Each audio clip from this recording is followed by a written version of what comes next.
I think the definition that most applies is what we would normally think of. It's a person who doesn't have a place to be, a home or lease arrangement or secure assurance that they have a place to lay their heads at night. It affects about 3.5 million people over the course of a year, hundreds of thousands any given point during the year. It's a problem that's been with us in large numbers ever since the early 1980s. The homeless issue is a very complicated issue, but helping is easy. It's not being addressed to the scale of the problem, and so if you take the numbers that HUD counts in terms of people they can actually find on the streets or in shelters and extrapolate it to zero, we're about 40 years away from getting to a condition in this country without homelessness. And so while there's been some progress made, it's slow progress and it certainly doesn't meet the scale of the crisis out there. A lot of people feel like the homeless population is unwilling to work, and that's not true. Over 44% of the homeless population worked in the last month, and 55% of them worked in the last year. The fact is, if we gave a minimum wage job to every single homeless person in America, not one of them would qualify for a one-bedroom home in any state in America according to the Fair Rent practices. Cities have passed these, Denver for instance, an anti-camping ordinance has been a source of great controversy in recent years. It reflects this insidious evil that I think has its roots in each of us, which is the desire to make difficult problems disappear. People don't want to see homeless folks. It's very disconcerting, it's very jarring, partly because we know that having people live out of doors is wrong, and that there might be something very wrong with our society as a consequence. And so we don't want to deal with that. And so we're passing laws to essentially make the problem go away.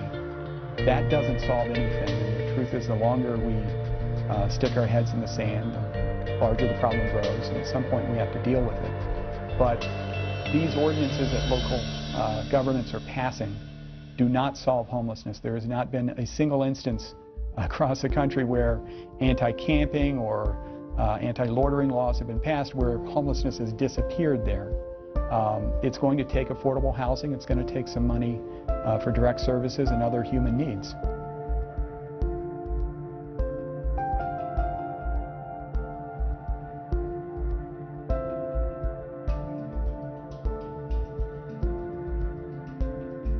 The absolute #1 issue for homelessness is affordable housing.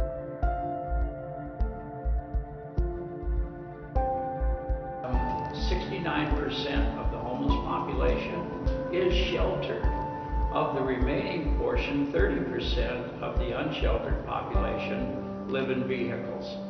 And so if we can somehow come up with a system that produces and provides an affordable housing component, and the people who are living in hotels or temporary housing, which is 69% of that population, if they can reach a point where working for a living can afford them the opportunity to move off the street, that's what the government needs to focus on, is a realistic approach to affordable housing.